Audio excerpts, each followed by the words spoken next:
কিন্তু এখনো পর্যন্ত কালেমা যে পড়া যায় এই জিনিসটা আমি জানতাম না। আমি মনে করেছিলাম বিশ্বনবী মুহাম্মদুর রাসূলুল্লাহ যখন দুনিয়াতে ছিলেন শুধু তখন মাত্র কালেমা পড়া যাইত, শুধুমাত্র রাসূল পাক সাল্লাল্লাহু আলাইহি ওয়াসাল্লামের সময় মুসলমান হওয়া যাইত। এখনো যে কালেমা পড়া যায়, এখনো যে ইসলাম গ্রহণ করা যায়, বাজার আমি এই জিনিসটা জানতাম না।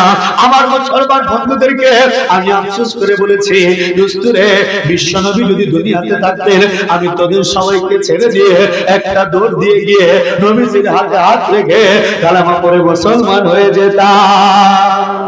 আমার মন কাঁদে রে, আমার প্রাণ কাঁদে রে, কোথায় গেলে পাবো প্রিয় নবীজি রে। আমার মন কাঁদে রে, আমার প্রাণ কাঁদে রে, কোথায় গেলে পাবো প্রিয় নবীজি রে। আমি দেখিনি কোনদিন, শুনেছি শুধু তুমি যে ছিলে বড় আপন প্রভুর। আমার মন কাঁদে রে, আমার প্রাণ কাঁদে রে, কোথায় গেলে পাবো প্রিয় নবীজি। আল্লাহু আকবার, জোরে বলেন আল্লাহু আকবার। মুসলমান কালেমা যে পড়া যায়, সেই নবীর উম্মত যে এখনো হওয়া যায় আমি জানতাম না। আমার দয়ার সাগর আল্লাহ যখন আনন্দমোহন কলেজে ময়মনসিংহে অনার্স প্রথম বর্ষে ভর্তি হইলাম, আমার দয়ার সাগর আল্লাহ 2012 সালের এপ্রিল মাসের 4 তারিখ দিবাগত রাত্রে স্বপ্নের মাধ্যমে আমি অধমকে কালেমা পড়ার ইঙ্গিত প্রদান করেছি। অর্থাৎ মুসলমান এই দুনিয়ার কোন মানুষের দাওয়াতে বাজার আমি কালেমা পড়ি নাই। আমার দয়ার সাগর আল্লাহ স্বপ্নের মাধ্যমে আমি অধমকে কালেমা পড়ার ইঙ্গিত প্রদান করেছেন। আল্লাহু আকবার।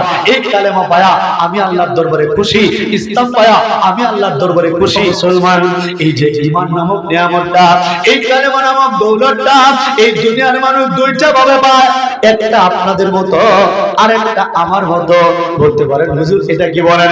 হ্যাঁ মুসলমান, একটু লক্ষ্য করে দেখেন আপনি কিভাবে ঈমান পাইছেন আর আমি কেমনে পাইলাম। আপনারা ঈমান পেয়েছেন, লক্ষ্য করেন আপনার দাদা ছিল মুসলমান, কথা বলেন ঠিক কিনা? এজন্য আপনার আব্বা মুসলমান, আপনার আব্বা মুসলমান, এজন্য আপনিও মুসলমান, আপনি মুসলমান, এজন্য আপনার সন্তান মুসলমান, আপনার সন্তান মুসলমান, এজন্য আপনার নাতিও মুসলমান। এইভাবে বাপ দাদার উত্তরাধিকার সূত্রে আপনারা ইসলাম পাইছেন, কথা বলেন ঠিক কিনা? এই ইসলাম পাওয়ার জন্য আপনাদের কাউকে বাবা ছাড়তে হয় নাই, এই ইসলাম পাওয়ার জন্য আপনাদের কাউকে মা ছাড়তে হয় নাই, এই ইসলাম পাওয়ার জন্য আপনাদের কাউকে ভাই বোন ছাড়তে হয় নাই, এই ইসলাম পাওয়ার জন্য আপনাদের কাউকে সম্পত্তি ছাড়তে হয় নাই। কিন্তু জ্ঞানী করে মুসলমান একটু আমার দিকে তাকায় দেখেন, আমার দাদার নাম ছিল রামচন্দ্র দাস, আমার বাবার নাম ছিল মনোরঞ্জন গোসাই, আমার নাম ছিল চয়ন কুমার দাস। জীবনের 22টা বছর এই হাত গোলা দিয়া আমি মিথ্যা মূর্তির সামনে ফুল ঢেলেছি। জীবনের 22টা বছর এই কপালটুকু দিয়া আমি মন্দিরে মন্দিরে ঘুরে ঘুরে ও মুসলমান আমি বিভিন্ন মিথ্যা মালিকের পূজা করেছি। একটু শান্তির আশায় জীবনের 22টা বছর আমি মন্দিরে মন্দিরে ঘুরে ঘুরে বাজান ঢোল বাজাইতাম, ঢোল হরে কৃষ্ণ হরে রামের কীর্তন করেছি। আমি মন্দিরে মন্দিরে ঘুরে গড়াগড়ি খায়া সাধু গুরু বৈষ্ণবদের পা ধুয়ে ওদের পানিটা আমি গায়ের মধ্যে মাগাইছি। একটু শান্তির আশায় বিশ্বাস করেন মুসলমান আমি শান্তি খুঁজে পাই নাই। শান্তির সন্ধানে আমি বৌদ্ধ ধর্ম কেটেছি, আমি সিদ্ধার্থর নামে বৌদ্ধ বুদ্ধের পূজা করেছি, আমি শান্তি খুঁজে পাই নাই। আমি গিয়েছি খ্রিস্টান ধর্মে, আমি গিয়েছি যিশুর নামে গান, আমি পড়েছি বাইবেল, আমি ঘুরেছি পাহাড়ে পাহাড়ে, আমি গির্জা গির্জা ঘোরার পরেও ও মুসলমান আমি শান্তি খুঁজে পাই নাই। আমি চিন্তা করলাম আমি কোন ধর্মই তো শান্তি পাই না, ইসলাম তো একটা ধর্ম, ইসলামটাও তো পরীক্ষা করা দরকার। কি কথা বলেন, কথা বলেন ঠিক কিনা? ইসলামও তো একটা ধর্ম, ইসলামটাও পরীক্ষা করা দরকার। এই সিদ্ধান্ত যখন আমি নিয়েছি তখন নেত্রকোনা গভর্নমেন্ট কলেজে আমি ইন্টার সেকেন্ড ইয়ারের ছাত্র। সিদ্ধান্ত যখন নিয়েছি ইসলাম ধর্মে শান্তি আছে কি নাই একটু পরীক্ষা করব, কারণ মুসলমানরা বলে ইসলাম হলো শান্তির ধর্ম। এই কথাটা যাচাই করার জন্য আমি সিদ্ধান্ত নিলাম যখন ইন্টারমিডিয়েট সেকেন্ড ইয়ারে পড়ি, ঠিক ওই মুহূর্তে চলতেছিল পবিত্র রমজান মাস। এখন আপনারা বলেন রমজান মাসের দিন দিনের বেলা মানুষ কি খায়া সুখ পায় না না খায়া সুখ পায়? জোরে বলেন, খায়া না না খায়া? আমি অবাক হয়ে গেলাম, কিরে আজীব ধর্ম ইসলাম, এটা কেমন ধর্ম? বলতেছে ইসলাম হলো শান্তির ধর্ম। তো রমজান মাসে দিনের বেলা না খাইলে কেমনে সুখ পায়? কত ব্রাহ্মণ ঠাকুর দেখলাম, কত ধর্মের মধ্যে ঢুকলাম, কত জায়গায় কত কিছু দেখলাম, সবাই খালি খাওয়ার মধ্যে সুখ চায়। খাইলে মনে করে সুখ, অন্যের টাকা মেরে দেয়, অন্যের জমিনের আইল কেটে দেয়, এরকম আছে না নাই? মনের হক মেরে খায়, এরকম আছে। সুদ খায়, ঘুষ খায়, হ্যাঁ, চাঁদাবাজি করতেছে, মানুষের সব অধিকার নষ্ট করতেছে, খাওয়ার জন্য মানুষ এত কিছু করে। আর ইসলাম এটা কেমন আজীব ধর্ম? এরা বলতেছে রমজানে দিনের বেলা না খাইলে সুখ। আমি মুসলমান বন্ধুদের জিজ্ঞেস করলাম, দোস্তরে না খাইলে আবার সুখ কেমনে? রমজানে না খাইলে সুখ কেমনে?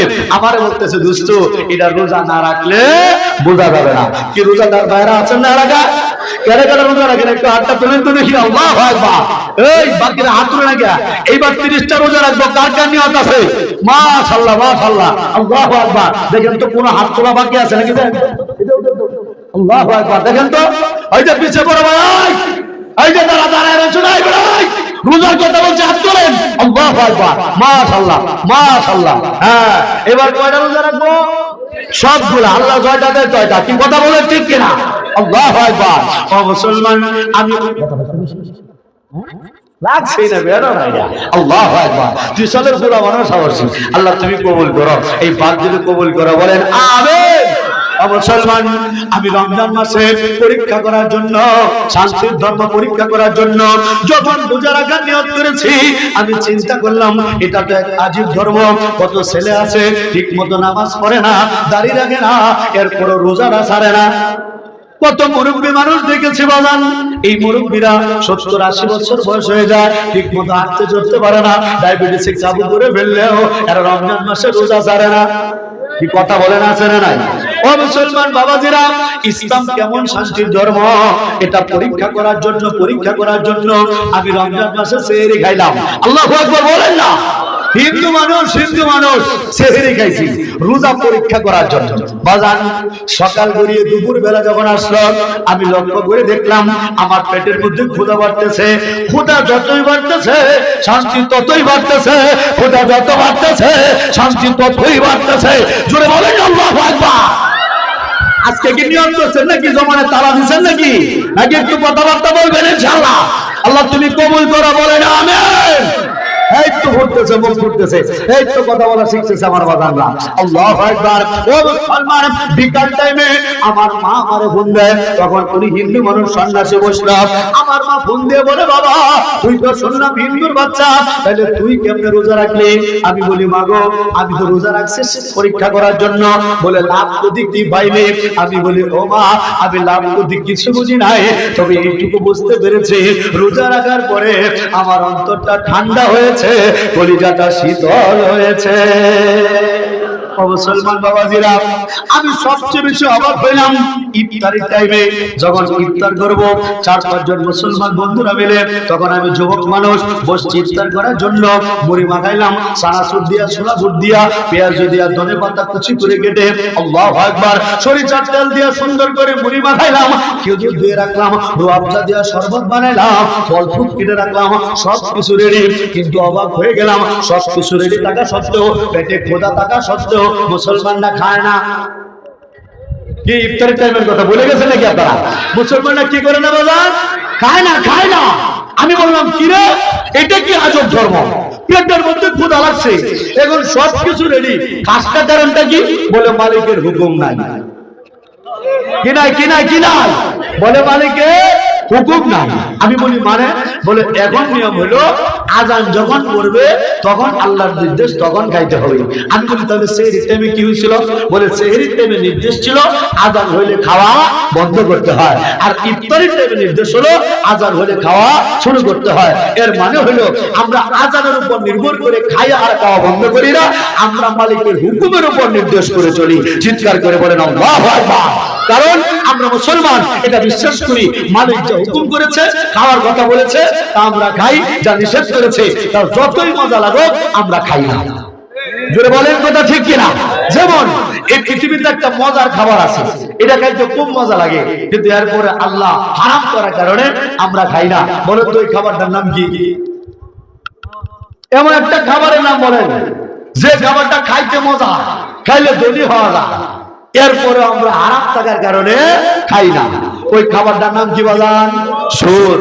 আপনাদের এলাকায় মনে হয় সুদখোর নাই, আছে নাকি? আছে নাকি? এটা সম্পূর্ণ হারাম। এই সুদের নিষেধ করেছেন কে? জোরে বলেন, সুদকে নিষেধ করেছেন কে? আমাদের মুসলমানের নিয়ম হবে যা মালিক হালাল করেছে আমরা গ্রহণ করব, যা হারাম করেছে তা বর্জন করব। আজকে থেকে সুদ দেবও না, সুদ নেবও না। নিয়ত আছে না ইনশাআল্লাহ? কার কার নিয়ত আছে একটু নিয়ত করেন তো ইনশাআল্লাহ। সুদ দেবও না, সুদ নেবও না। আল্লাহু আকবার। এখন দেখবেন সুদ করে গায়ে জ্বালা শুরু হয়ে যাবে। আমাদের কিচ্ছু করার নাই, কারণ আমাদের কথা শুনতেছেন কে? জোরে বলেন না, আমাদের কথা শুনতেছেন কে? আল্লাহু আকবার।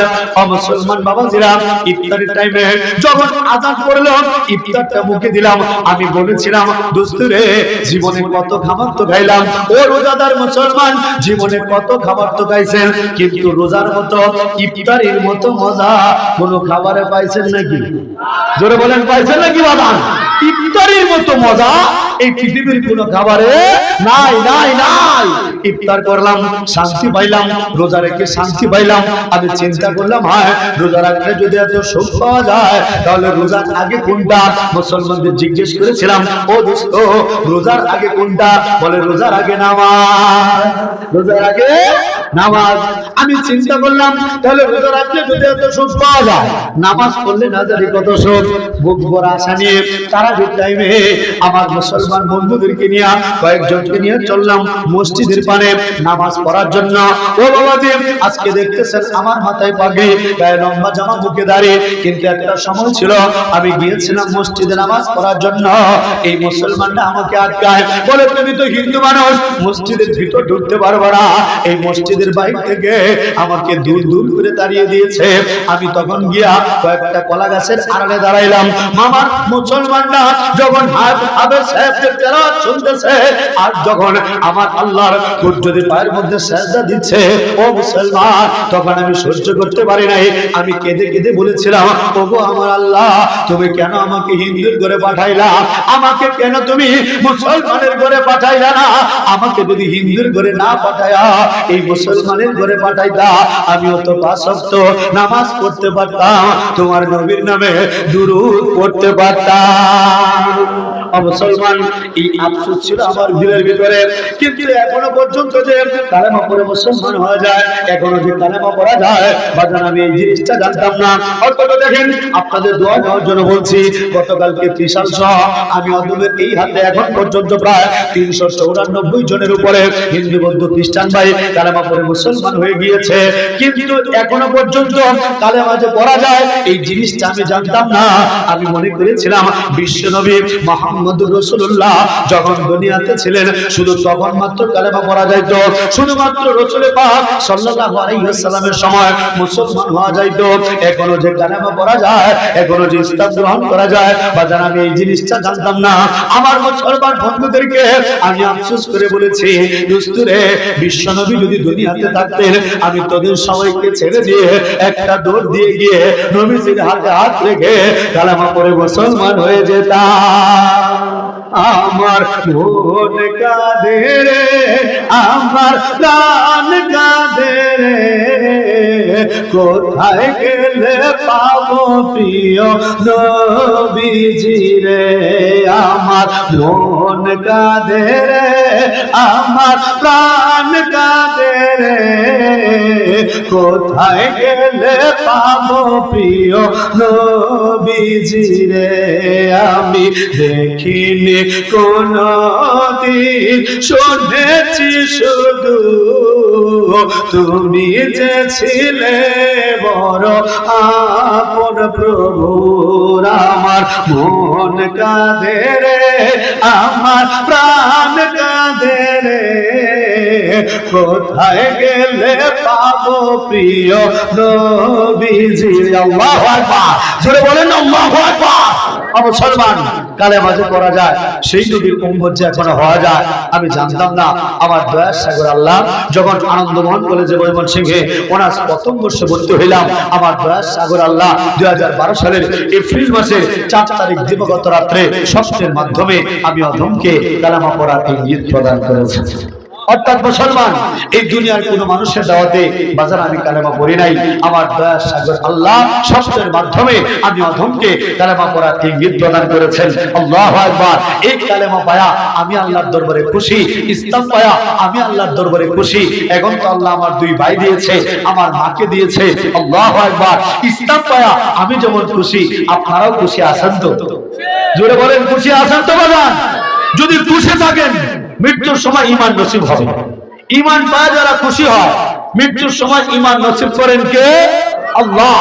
কিন্তু আমাদের এলাকায় এমন কিছু লোক আছে, এরা ঈমান পায় খুশি না, ইসলাম পায় খুশি না, মুসলমান হয়ে খুশি না, মুসলমান হয়েও বিধর্মীদের মতো চলতে যায়, বিধর্মীদের অনুষ্ঠানের মধ্যে গিয়ে ভিড় জমায়। এরকম লোক আছে না? না, কথা বলেন, কথা বলেন, আছে না? নাই। মুসলমান, এদের পরিণতি হবে ভয়ঙ্কর, কঠিন পরিণতি হবে। একটা উদাহরণ দিলে আপনাদের কাছে বুঝতে সুবিধা হবে। কয়েকদিন আগে সৌদি আরবে মদিনা এলাকা এক বড় হুজুর মারা গেছে, বিরাট বড় হুজুর, হাফেজ সাহেব, মাওলানা সাহেব, বড় সাইকুল হাদিস পীর সাহেব। উনি মারা যাওয়ার পরে ওনাকে দাফন করছে মদিনা, নবীর দেশে। আল্লাহু আকবার। নবীর দেশে শুইতে পারা, ঘুমাইতে পারা, মরার পরে কি তামান্না আপনাদের মনের ভিতরে আছে না নাই? কথা বলেন, আছে না নাই? আল্লাহ তুমি আমাদের সকলকে তৌফিক দান করে বলেন আমিন।